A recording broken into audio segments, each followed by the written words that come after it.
네, 윤석열 대통령의 탄핵 심판 선고가 다가오면서 여야 정치권의 갈등과 분열이 최고조로 치닫고 있습니다. 오늘 인터뷰를 부탁해에서는 김종혁 전 국민의힘 최고위원 모시고 정치권 상황 함께 자세히 얘기 나눠보겠습니다. 안녕하세요. 안녕하십니까. 네, 아무래도 뭐 방송 활동도 많이 하셨고 이번에 최근에 정치권 이슈에 대해서도 다양한 이야기 좀 듣고 싶어서 오늘 말씀 좀 초청을 드렸는데요. 네. 사실 먼저 탄핵 선고부터 관련해서 좀 이야기를 나누고 싶습니다. 그러니까 원래는 사실 지난주에 나올 거라는 전망이 굉장히 많았는데 그렇죠. 결국 또 한 주가 넘어갔습니다. 네. 좀 언제쯤 나올 걸로 전망을 하고 계신가요?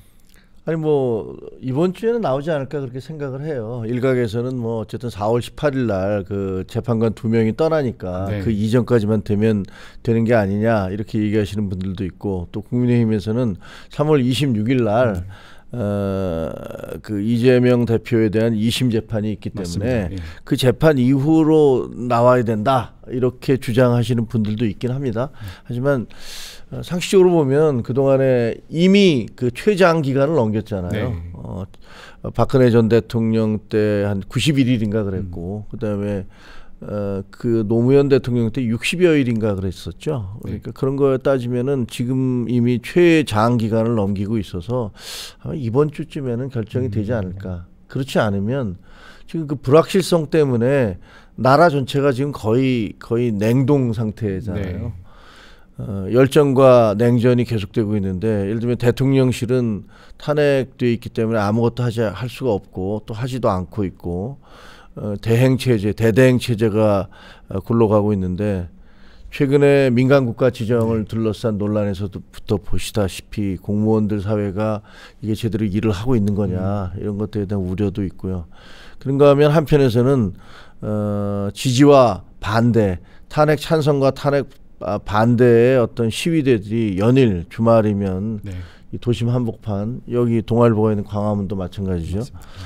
장악을 하고 있어서 충돌하고 있기 때문에 이런 사태를 빨리 결정을 해야 된다. 지체된 정의는 정의가 아니다라는 법원 그 경고처럼 헌법재판소가 무엇이 됐든 결정을 내려야 된다 이렇게 생각합니다.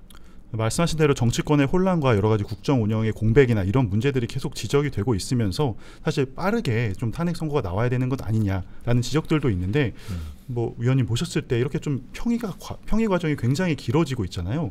그 이유는 좀 어떻게 보고 계신가요? 헌법재판소는 무엇보다도 법적 안정성, 헌법적 안정성을 추구하는 거잖아요. 헌법을 수호하는 게 헌법재판소인데, 그러면 이 어떤 결정이 내려졌을 때 그 내부의 국민들 내부의 갈등이라든가 충돌을 최소화할 수 있는 방법이 무엇인가, 이런 것들을 고민할 거라고 생각을 해요. 그러려면 일단 헌법재판소의 결정문 자체가 적어도 상식적인 사람이 봤을 때는 승복할 수 있어야 돼요.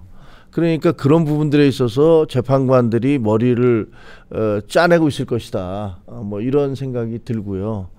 그다음에 지금 한덕수 총리에 대해서 역시 마찬가지로 지금 헌법재판소에 올라가 있잖아요. 이분을 탄핵을 한 게 150석 이상으로 해야 되느냐, 아니면 대통령 권한대행이니까 200석 이상으로 해야 되느냐. 근데 그 200석이 안 됐는데 야당이 주도해서 탄핵을 했단 말이에요. 그러니까 이런 것들이 과연 옳은 것이냐를 놓고서 지금 헌법재판소가 그것 역시 심사를 하고 있는데, 이 두 개가 겹쳐 있으니까 사실은 대통령이 만약에 헌법재판소에서 인용이 된다면, 그러면 조기 대선이 치러지는데 조기 대선 치러질 때까지 이 2달 기간 있잖아요. 그 2달 기간 동안 국정 책임을 누가 지느냐. 지금은 이제 대행이 하고 있는 거잖아요. 최상목 대대행이 하고 있는데 그게 맞느냐, 이런 부분들에 대한 고민도 있어서 제가 보기에는 아마 두 개를 같이 하려고 하는 게 아닌가. 그러니까 헌법재판소가 대통령에 대한 탄핵 만약에 기각이 되면 아무 문제가 없는 거고요. 기각이 되면 그냥 다시 돌아오는 거니까. 근데 만약에 인용이 된다면 그러면 한덕수 총리는 어떻게 할 것이냐. 그럼 한덕수 총리를 만약에 이것은 법적으로 문제가 있었다. 그러니까 이 사람을 200석이 안 되게 탄핵을 한 것은 잘못이다라고 해서 각하 기각을 해서 돌려보낸다면, 그러면 이런 문제가 생기잖아요. 그럼 한덕수 총리 대신에 최상목 대대행이 임명한 헌법재판관 2명은 뭐지? 이렇게 되잖아요. 이런 문제가 생기기 때문에 제가 보기에는 만약에 헌법재판소에서 인용이 8대 0으로 된다면 네. 그러면 그 논란은 없어지죠. 왜냐하면 2명이 임명 안 돼서 6명으로 했어도 6대 0이다. 그러니까 그거는 인용 자체는 문제가 안 된다. 이런 논리가 만들어질 것이기 때문에 근데 만약에 한두 명이 반대를 했다. 네. 그러면 인용은 됐다 하더라도 한덕수 총리에 대한 그런 부분들 그래서 그 다 대대행이 헌법재판관을 임명한 것들 이것은 논란이 될 수 있거든요. 그래서 이런 것들이 굉장히 복잡하기 때문에 그걸 어떻게 해결할 것인가를 두고 헌법재판관들이 머리를 맞대고 있는 거 아닌가 이런 생각이 듭니다. 방금 의원님 말씀 중에서도 여러 결과에 대한 좀 가정들, 뭐 8대 0이나 6대 2 여러 상황들을 좀 말씀을 해주셨는데 개인적으로 좀 관측, 전망을 하셨을 때는 이런 결과 어떻게 좀 나올 걸로 보시나요? 그건 제가 관측하면 안 되는 거고 네. 또 저는 뭐 우리 당 그 국민의힘의 전 최고위원이고요.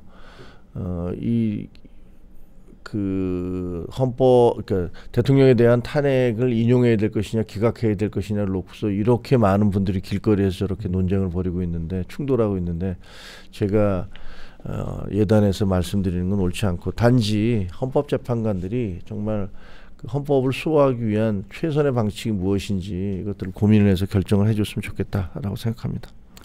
어제 이제 권성동 원내대표가 이런 탄핵 선고 결과에 대해서 승복하겠다라는 그런 당의 좀 공식 입장을 발표를 했습니다. 그래서 근데 사실 보면 지금 당내에서 탄핵 반대 입장에 계신 분들도 좀 계시고 좀 굉장히 좀 내부적으로도 굉장히 다양한 의견이 있는 걸로 알고 있는데요.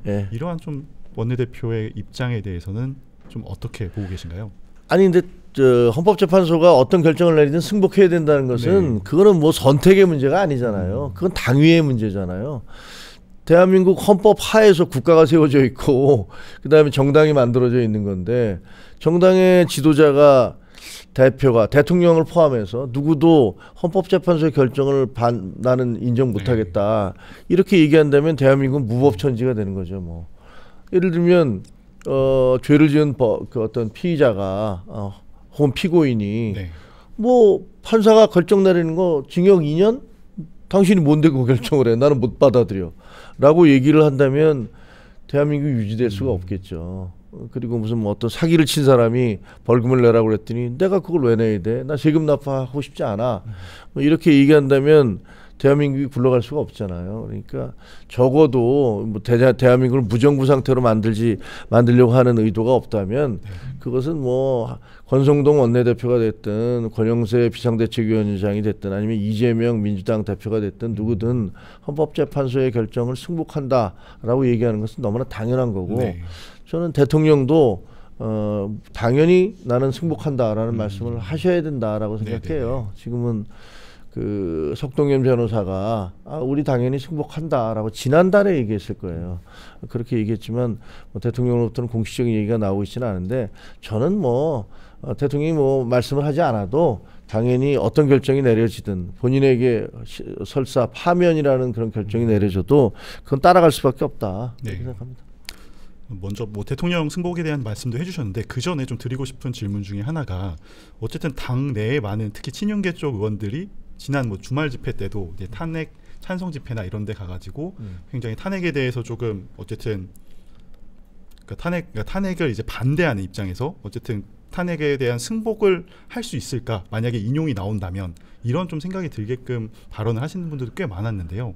그럼 이런 경우에 그러니까 당에서는 아무리 승복하겠다고 하더라도 당의 의원들 일부는 이걸 받아들이기 어렵다 이렇게 나올 수도 있는 거 아닌가요?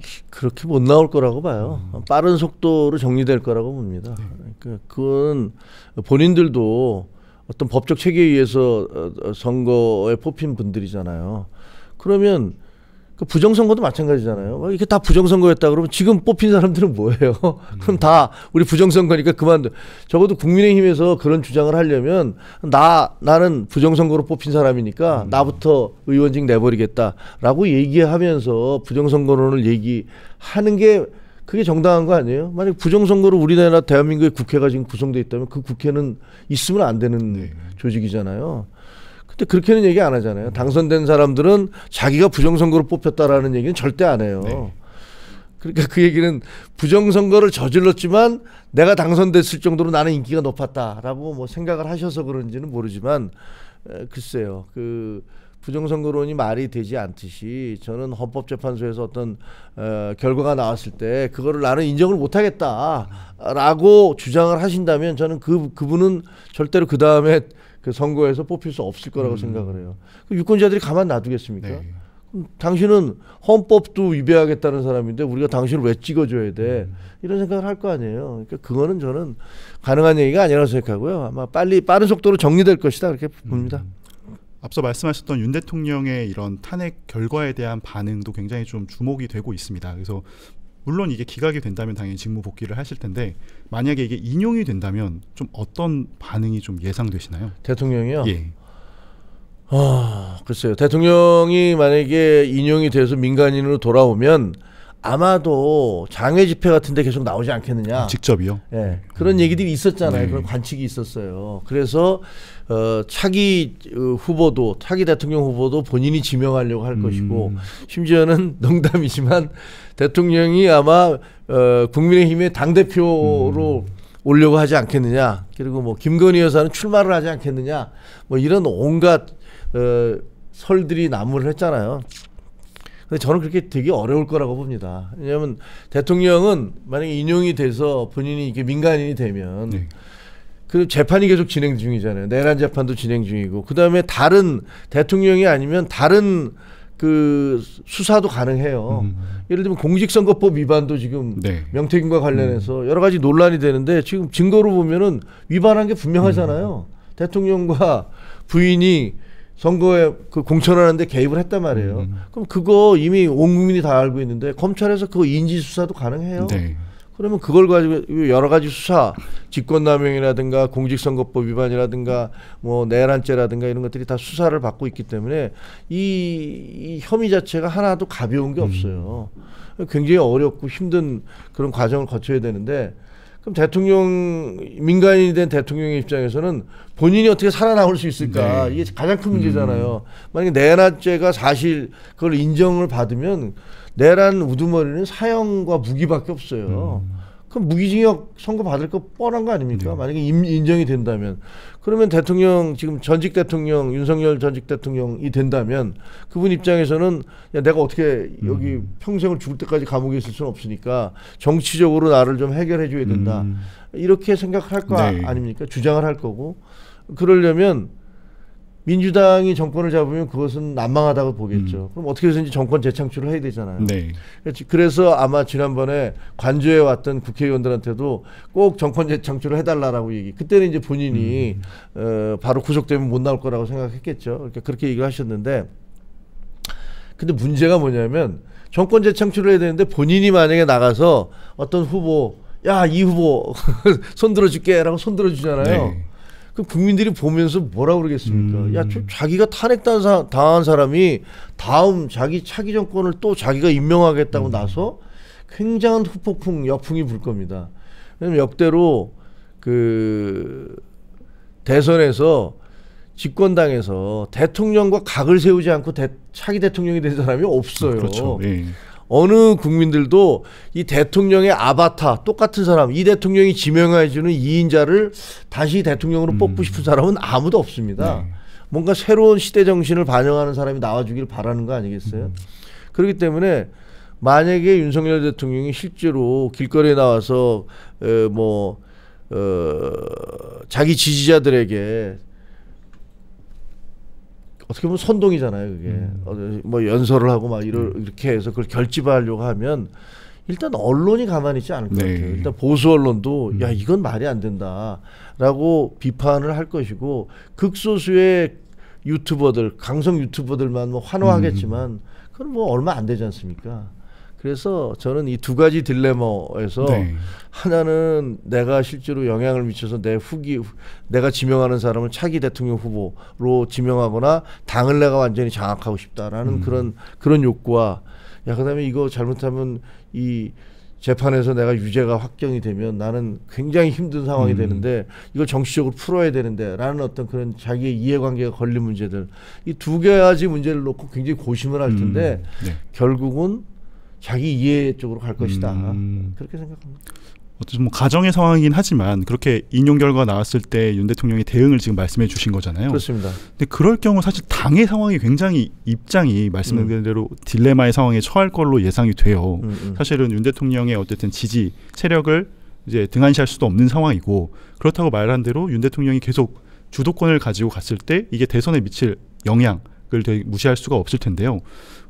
보셨을 때 지금 나오고 있는 여권의 이런 대선 주자들 같은 경우에는 대통령과의 관계 형성 이런 부분에 대해서 지금 굉장히 지금 상황에서 조금 이제 주자들 모습이 잘 안 보이는 면도 조금 있는데 그렇습니다. 좀 어떻게 좀 흘러갈 것으로 좀 보고 계신가요? 우리 당은 아주 우습게 돼버렸죠. 뭐 솔직히 말씀드리면 왜냐하면 그 길거리에 현수막 붙어 있는 거 보세요. 자유통일당에서 윤석열 대통령 우리가 지킵니다. 막 이렇게 곳곳에 국회 주변에도 그렇고 여기저기 현수막이 붙어 있어요. 근데 그거 볼 때마다 야 도대체 그 대통령 당적이 국민의힘이야.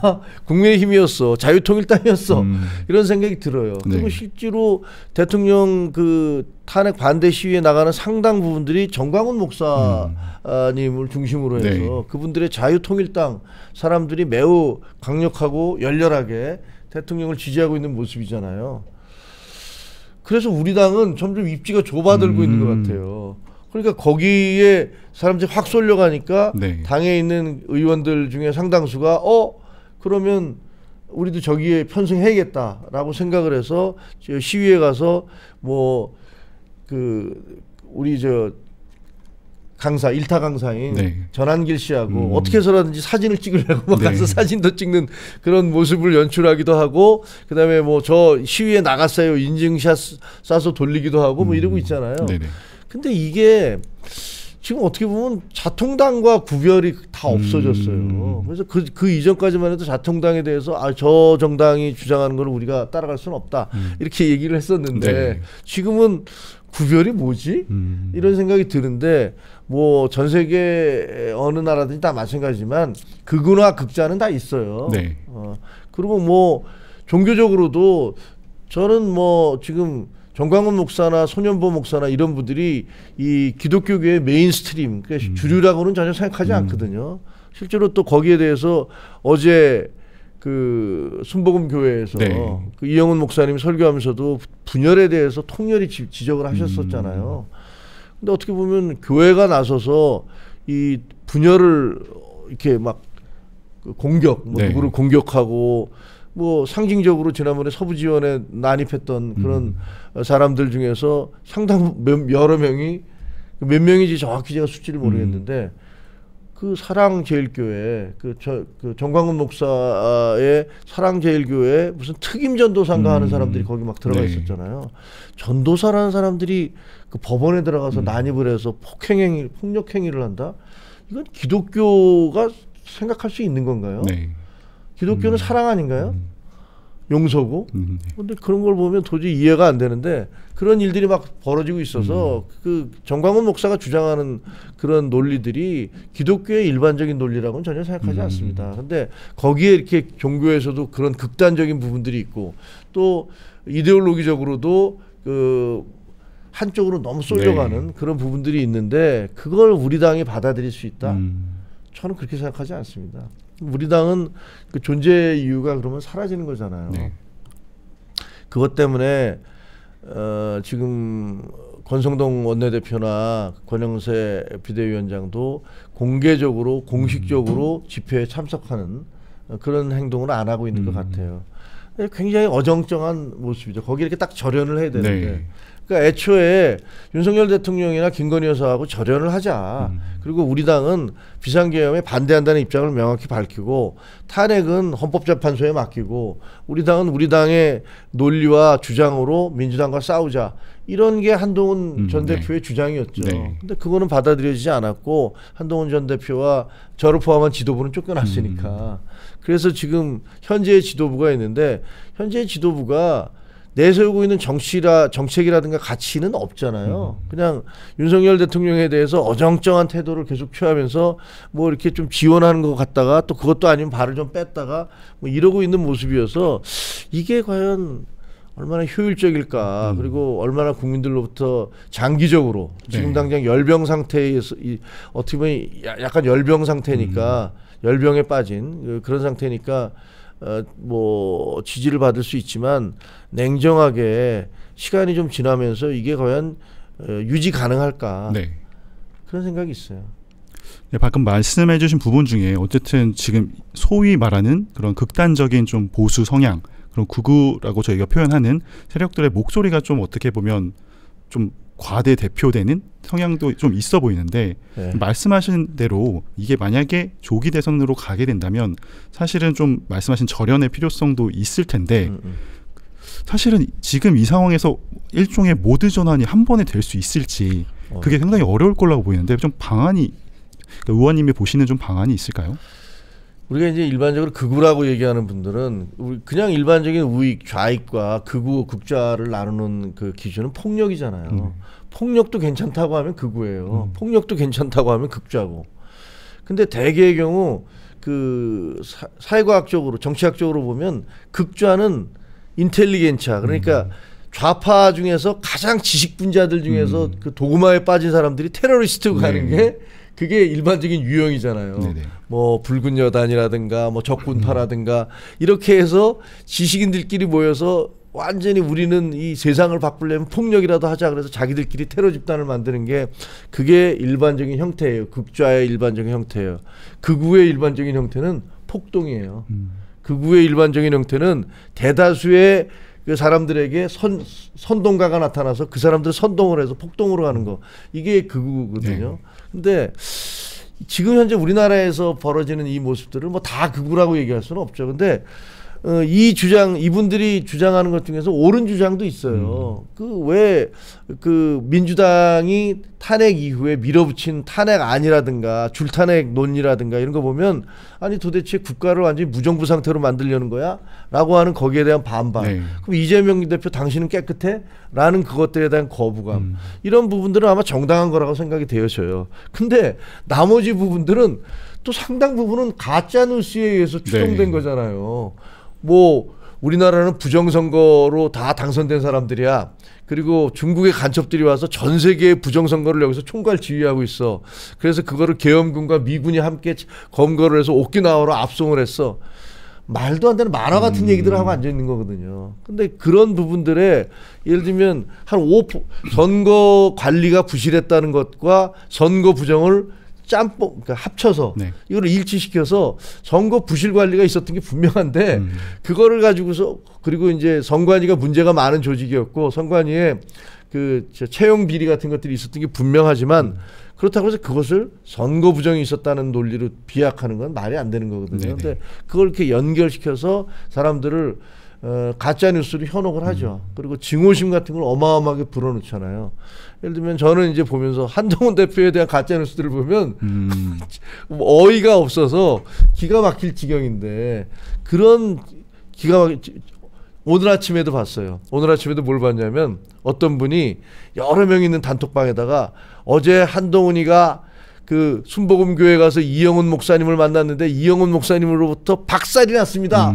뭐 신도들로부터 이러면서 새빨간 거짓말 뉴스를 막 올리더라고요. 근데 정반대잖아요. 이영훈 목사가 축복을 해주고 그다음에 통합을 해달라. 화합과 통합의 그 중심에 서달라 이렇게 얘기했는데 완전히 새빨간 뉴스, 거짓말을 그냥 거짓말을 어느 정도 이렇게 섞어서 하는 게 아니라 완전히 새빨간 거짓말을 올리더라고요. 근데 상당 부분의 사람들이 그걸 또 믿어요. 그러니까 이런 식의 가짜뉴스와 옳은 주장을 뭐 옳은 주장도 일부 있지만 대부분은 가짜뉴스에 추동된 사람들이 이렇게 움직이고 있는 거거든요. 근데 그러면 이거 어떻게 해야 되느냐. 이게 참 큰일이죠. 과거에 광우병 때도 그랬고 그 다음에 세월호 때도 그랬고 대한민국의 국민들이 그 사드 때 뭐 전자파에 대해서도 그렇고 너무 가짜 뉴스나 이런 허위 선전선동에 쉽게 넘어가더라고요. 쉽게 넘어가서 광우병 시위 때 2008년에 저는 기자였는데 그때 당시에 이 광화문 일대가 거의 완전히 몇 달 동안 거의 무법천지가 됐었죠. 근데 그래서 근데 이제 또 2025년에 또 이런 일이 24년 5년에 이런 충돌이 벌어지고 있어서 굉장히 걱정스러운데 문제는 이게 우리나라만의 현상도 아니고 그리고 또 하나는 쉽게 해답이 없다는 거예요. 굉장히 결국은 제대로 된 언론이 자리를 잡아야 되는데 지금 제대로 된 언론은 거의 자리를 그 유튜브가 뭐 몇백만 명씩 본다는 거예요. 김어준 유튜브를 뭐 200만 명이 보내, 300만 명이 보내 이러고 있어요. 근데 죄송한 얘기지만 김어준 뉴스쇼에서는 사실이 아닌 얘기를 너무 많이 얘기했었잖아요. 근데 그거 외에도 다른 뭐 극우 사이트라든가 극좌 사이트들에서 이 거짓말 뉴스들이 특정 집단을 상대로 그냥 그 빛의 속도로 번져가는데 이거를 막을 수 있는 제대로 된 언론의 걸름 장치나 이런 것들은 별로 없어요. 저는 이거는 당분간 어쩔 수 없겠다. 그냥 우리 같은 언론으로서는 이게 가짜 뉴스입니다라고 막 그 소리를 내고 항의를 하고 그 진실을 규명하기 위해서 애쓰지만 아직까지는 우리는 힘이 부대끼고 그래서 대한민국이 한동안 이렇게 왔다 갔다 하면서 이 흔들리는 게 불가피하겠구나 하는 아주 우울하고 씁쓸한 그런 전망을 할 수밖에 없습니다. 알겠습니다. 저희가 사실 한동호 대표님 이게 질문을 좀 드리고 싶어서 준비를 많이 했었는데 그 몇 가지 좀 드리겠습니다. 일단 한 대표님이 이제 지난달부터 자서전을 출간하고 정치 행보를 좀 게시를 했고 굉장히 서점가에서 좀 반응이 뜨거운 걸로 알고 있어요. 그래서 베스트셀러도 2주 연속으로 올라가시고 좀 이러한 대중의 관심은 좀 어떤 이유로 보시나요? 저는 그 뭐랄까 국민들이 우리 정치에 대해서 아주 지긋지긋해하는 것 같아요. 좌든 우든 가릴 것 없이 야 정말 이 사람들은 그 자기들의 기득권을 지키기 위해서 무슨 짓인지 하는 사람들이구나라는 생각들을 갖고 있는 것 같아요. 그거는 우리 정치인들에 대해서 그리고 정당에 대해서 양쪽 모두 마찬가지 생각을 갖고 있는 거죠. 그러니까 소수의 사람들 뭐 이쪽에 뭐 다들 얘기하잖아요. 뭐 무슨 일이 있어도 국민의힘을 찍을 30%와 무슨 일이 있어도 민주당을 찍을 30% 그 사람들을 제외하고 나머지 사람들은 야 나라가 이게 무슨 꼴이냐라고 이렇게 생각을 하고 있고 아마 그 30%에 해당하는 분들도 속으로는 그런 생각을 하고 있을 거예요. 그래서 저는 뭐 한동훈 대표의 책에 대한 어떤 그런 관심이라든가 행보에 대한 어떤 관심 이런 것들은 새로운 정치에 대한 기대, 열망 이런 거라고 봐요. 더 이상 이게 지금까지 보여줬던 행보와 다른 정치인의 모습을 보고 싶다. 예를 들면 비상계엄이 내려졌는데 상식적으로 보면 여당 대표가 대통령이 1호 당원인 대통령이 한 비상계엄을 바로 이건 안 됩니다라고 얘기하는 건 사실은 쉬운 일이 아니에요. 그 이재명 대표 또 그 바로 그 본회의장에 오시지 않았잖아요. 뭐 숲에 숨어 있었다 그래서 뭐 숲제명이라는 얘기도 들리고 저도 그때 현장에 있었기 때문에 12시 55분에 들어오시더라고요. 바로 표결 직전이었죠. 190명 정도가 모여 있을 때 들어오셨단 말이에요. 그러니까 그런 거 보면 그 여당 대표가 그렇게 목소리를 내서 대통령과 반대되는 주장을 하기는 쉽지가 않은데 결국은 그걸로 인해서 쫓겨나긴 했지만 저는 국민들이 그 책에 대한 관심은 첫째로는 비상계엄 당일날 과연 무슨 일이 있었던 거야 라는 것들에 대한 궁금증이 있을 것이고 또 하나는 야 좀 새로운 대통령 새로운 정치인의 모습이 필요해 그런 것들에 대한 열망 기대 이런 것들이 거기에 반영된 것이 아닐까 이렇게 생각합니다. 그래서 저도 여러 뭐 여론조사나 이런 결과를 좀 봤을 때 물론 사실 이재명 대표의 어떤 지지율이나 이런 것들이 어느 정도 박스권에 갇혀 있는 상황이긴 하지만 다른 여야 주자들 같은 경우도 사실 지지율이 이게 크게 변화가 있는 상황은 아닌 걸로 보이고 한동훈 대표님 같은 경우도 지난주에 이제 한국갤럽에서 6% 정도가 나오고 오늘 이제 리얼미터를 보니까 6.3% 정도의 선호도 조사가 나왔더라고요. 또 어떻게 보면 조금 아직 좀 갇혀있는 이게 지지율 자체가 이제 크게 올라가지 못하는 상황으로도 볼 수 있는데 이런 배경은 좀 어떻게 보고 계신가요? 그 윤석열 대통령의 탄핵 심판과 관련된 결론이 나기 전에는 그게 가두리안 시장처럼 우리 정치판 모두를 가두고 있는 거예요. 정치판뿐만이 아니라 우리 경제도 가두고 있고 외교안보도 가두고 있고 국가 전체를 우리는 지금 대한민국 위에는 그 비상계엄과 그 후유증 탄핵 찬반이라는 그 그림자가 그 구름이 대한민국 전체를 덮고 있는 거잖아요. 이 구름이 어떻게 해서든지 결론이 나야 돼요. 탄핵을 기각을 하든지 탄핵을 인용을 하든지 그게 이루어져야지. 그래야지 구름이 거쳐야 해가 뜨는 거고 그다음에 이 철조망에 다 갇혀 있는데 이게 무너져 내려야지 사방으로 흩어져 나갈 수 있는 거잖아요. 가두리안 시장에 갇혀 있는 고기들 비슷한 거죠. 그러니까 저는 이런 부분들은 지금 그냥 별 의미 없는 어떻게 보면 뭐 의미가 없다라고 얘기할 수는 없겠지만 그 정상적인 어떤 민의의 흐름을 반영하는 것은 아니라고 봐요. 네. 그 대표적인 예로 김문수 장관님 같은 경우는 본인이 아무것도 안 하셨는데 지지도가 확 올라갔었잖아요. 네네. 아마 그거에 대해서 제일 깜짝 놀란 것은 대한민국에서 김문수 장관 본인이실 거예요. 네. 이게 뭐지? 난 아무것도 안 했는데 뭐 나오겠다는 얘기도 안 했고 그런데 왜 올라가지? 이거는 뭐 이재명 대표에 대한 반감 그리고 김문수 장관이 그 윤석열 대통령과 제일 가까운 거 아니냐라는 어떤 거에 대한 기대감 이런 것들 때문이라고 생각을 하고요. 네. 이제 그 탄핵에 대한 결정이 내려지고 뭐 만약에 기각이 되면 대통령이 바로 대통령 자리에 복귀하시는 거니까 그 다음이 벌어질 상황은 또 변론으로 하고 만약에 인용이 될 경우에 그때는 이제 조기 대선이 치러질 텐데 그때는 굉장히 그 우리 여권의 지형은 달라질 것이다. 변화가 적지 않을 것이다. 네. 이렇게 생각합니다. 뭐 한 대표님 관련해 질문 하나 좀 더 드리겠습니다. 어쨌든 현재 당내에서 일종의 배신자 프레임 언급이 계속 되고 있어요. 그렇습니다. 만약에 대선 주자로서 이제 가시게 된다면 당내 의원들과의 관계 회복 이런 부분이 굉장히 큰 과제가 될 것 같은데 이 부분은 좀 어떤 방안이 좀 있으신가요? 그러니까 일단은 저는 제 개인적인 입장이지만 배신자 프레임은 터무니없는 얘기거든요. 그러니까 사람들이 이런 생각을 하시는 것 같아요. 야, 그래도 대통령이 너를 그 오랫동안 너하고 손을 간 게 아니었어? 네가 나이도 어리잖아. 그리고 너 뭐 그 자리에 법무부 장관 시켜주고 비대위원장 시켜주고 당대표 시켜준 거 다 대통령 아니야? 라고 얘기를 하시면서 대통령이 근데 아무리 잘못했어도 네가 그걸 가지고서 대통령에 맞서서 싸우면 돼? 이런 주장을 하시는 거예요. 저는 정말 말도 안 된다고 생각해요. 대한민국의 대통령은 왕이 아닙니다. 5년제 단임 선출직 공무원이에요. 대통령은 헌법재판소에서 파면될 수도 있어요. 대통령이 잘못하면 그건 얘기를 해야 되는 거예요. 지금 이런 사태가 벌어진 건 대통령에게 대들어서가 아니라 아무도 대통령에게 얘기를 하지 않았기 때문에 이런 일이 벌어진 거예요. 우리 당이 이 꼴이 된 건 가장 큰 책임은 친윤들한테 있는 거예요.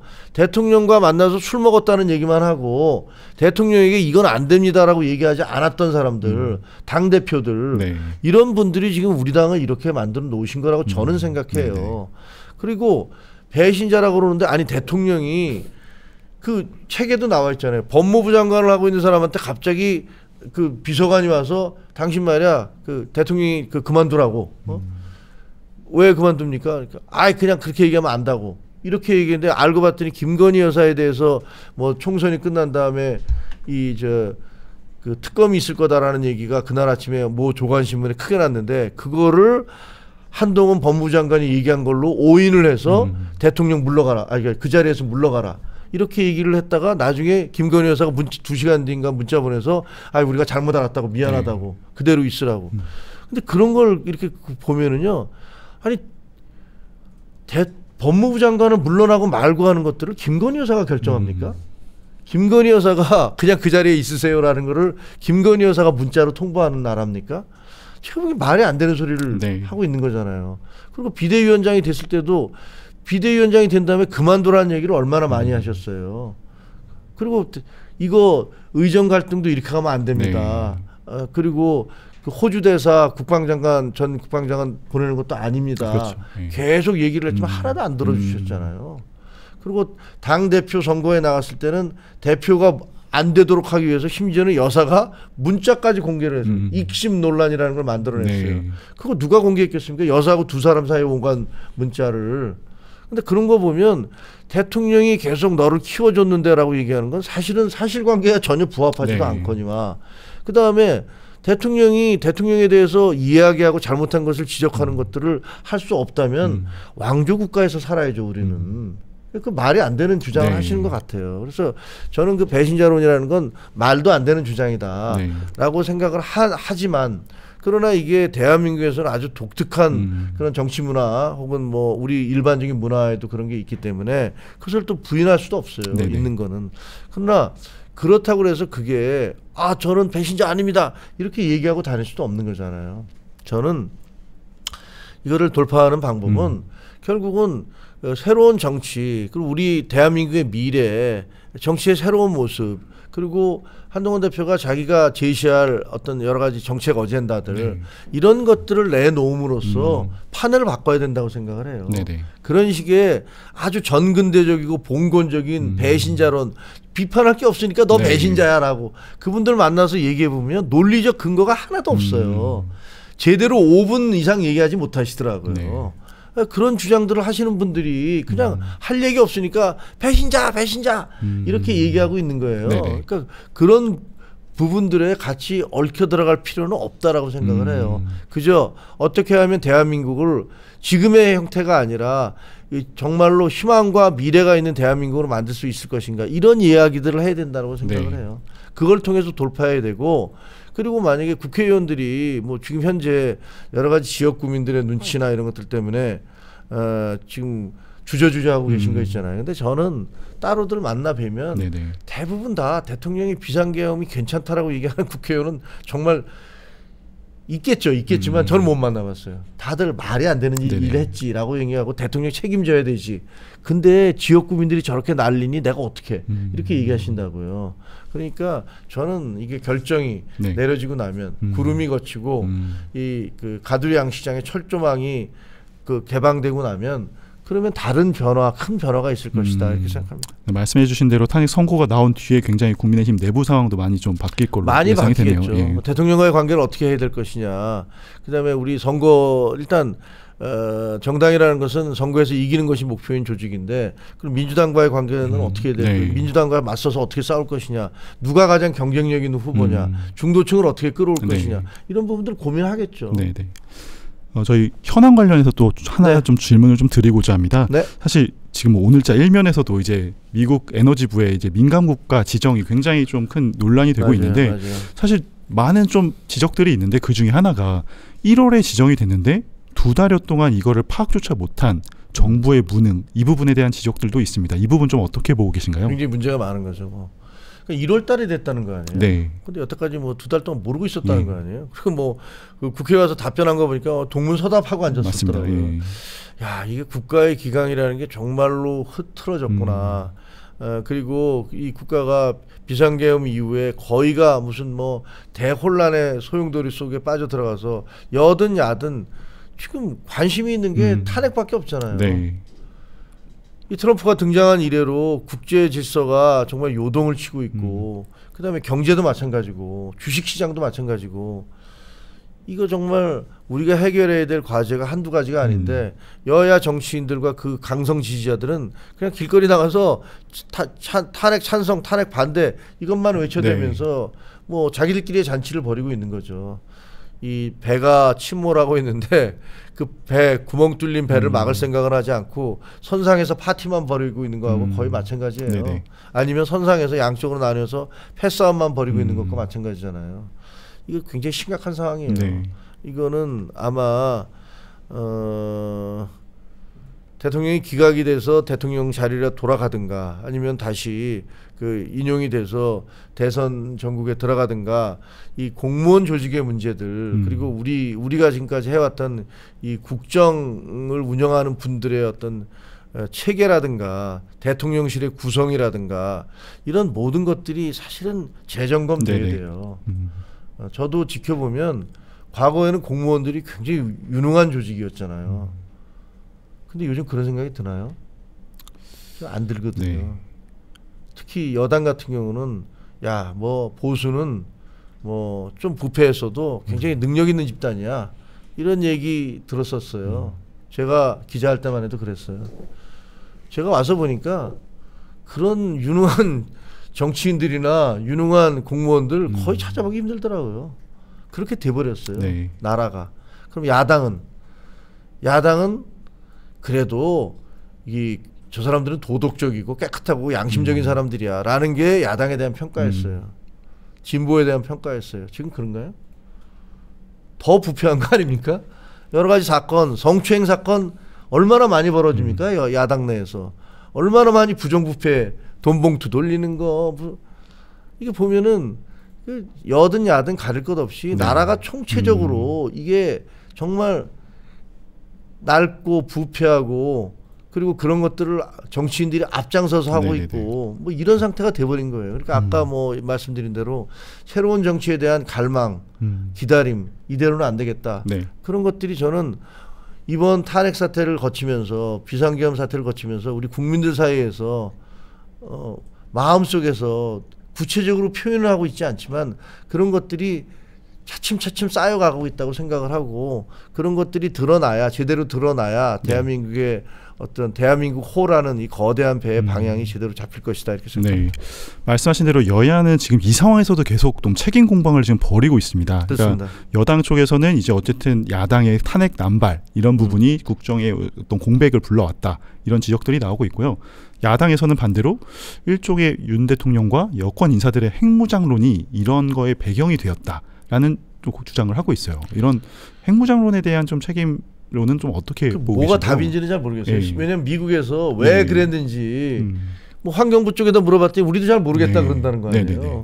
그리고 사실은 지금 그 1월 달에 바이든 정부 때 된 거예요. 그러니까 이게 계엄 때문에 그렇게 된 건지 아니면 대통령이 얘기했던 뭐 핵무장론 때문에 그런 건지 아니면은 야 지금 그 계엄 이후에 민주당 하는 거 보니까 저기도 못 믿겠어 라고 해서 한 건지 솔직히 잘 모르겠거든요. 네. 그래서 그 잘 모르는 부분을 우리가 뭐 너 때문이야 라고 지적하는 거는 사실은 네. 적절치는 않아 보여요. 그래서 그거는 저는 뭐 말을 좀 삼가야 된다고 생각하지만 분명한 거는 야 이게 이런 일이 마지막이 아닐 것 같다. 아마 지금 돌아가는 대로 우리 정치인들의 어떤 역량이라든가 능력이라든가 이들의 애국심, 헌신성 이런 것들을 따져보면 네. 앞으로 이런 일이 계속 벌어질지도 모르겠구나. 뭐 이런 생각, 그런 우울한 생각이 든다니까요. 들으면서 좀 궁금증이 들었는데 혹시 한동훈 대표는 핵무장론이나 이런 데에 대한 좀 입장 표명하신 적이 있으신가요? 그러니까 그 핵 무장을 하는 것은 NPT를 탈퇴를 하고 거기에 대한 경제 보복을 감당할 수 있으면 모르되 그건 불가능에 가깝다. 그럼 북한은 어떻게 된 거냐? 열통 터지는 일이죠, 솔직히. 북한은 몰래 개발한 거잖아요. 네. 그리고 경제 제재를 다 하고 있는데 그러든 말든 소련에다가 속된 말로 빨대 꽂고 중국에 빨대 꽂고 그러면서 거기서 저 권력을 유지하고 있는 거 아닙니까? 근데 우리나라는 그렇게 살 수는 없잖아요. 네. 우리가 미국으로부터 혹은 NPT 탈퇴를 해서 그 독자 핵무장을 하면서 그래서 경제 제재를 받으면서 우리가 살 수 있는 나라가 아니잖아요. 그 정도의 규모의 나라가 아니잖아요. 큰일 나는 거죠, 우리는. 그러니까 그거는 현실적인 대안이 되지는 못한다. 네. 그러면 그 북한의 핵을 가지고 있는 머리에 지금 핵을 이고 있는데 우리가 그걸 어떻게 될 것이냐는 핵 무장론이 아닌 방법으로 가야 된다. 핵 우산론이 됐든 뭐가 됐든 그런 부분들에 대해서 이거는 뭐 제가 보기에는 대부분의 네. 그 외교안보 전문가들 합리적인 생각을 하는 분들은 거의 비슷한 생각을 하는 게 아닌가라는 생각이 드는데 혹시 우리가 핵무장을 하겠다고 하면 일본도 핵무장을 하겠다고 하겠죠. 그러면 글쎄 우리는 일본의 핵무장을 받아들일 수 있나요? 여러 가지 복잡한 문제가 있어요. 그래서 그렇게 단순하게 얘기할 부분이 아니다. 그런 생각이 듭니다. 오늘 좀 긴 시간 다양한 답변 해주셔서 감사드리고요. 또 오늘 다음에 또 기회가 된다면 한 번 더 모시고 또 여러 말씀 듣도록 하겠습니다. 하여튼 잘 되시기 바랍니다. 이게 뭐 동아일보 이제 처음 시작하신 거잖아요. 이 정치를 부탁해 자체는 이제 지난주에 처음 시작을 해가지고 앞으로도 많은 관심 부탁드리겠습니다. 많이 잘 안 알려져 있으니까 많이 홍보를 하셔서 알겠습니다. 그래서 극단적이지 않은 언론이 저도 평생 언론에 있었으니까 그 신문이나 방송들이 그 유튜브가 막 퍼져나갈 때 그것에 대해서 대응을 잘 못했어요. 그 새로운 시장을 우리가 대응을 잘 못했기 때문에 그런 시장을 사람들이 파고 들어가서 거기다가 뭐 굉장히 자극적이고 돈이 되는 그 사람들의 관심만을 끄는 그런 컨텐츠들을 막 집어던지면서 그 조회수를 늘려놨고 그리고 뒤늦게 지금 언론사들이 쫓아가려고 하고 있지만 굉장히 힘들어진 상황이에요. 그래서 저는 어쨌든 뭐 다른 메이저 언론들이 됐든 아니면 뭐 레거시 미디어가 됐든 그렇게 대놓고 거짓말을 하지는 않는 그런 미디어들이 이 유튜브 시장에도 많이 진출을 하셔서 그래서 여론을 제대로 이끌어 가야 된다 그렇게 바라고 있고 기대하고 있습니다. 알겠습니다. 말씀 감사합니다. 고맙습니다.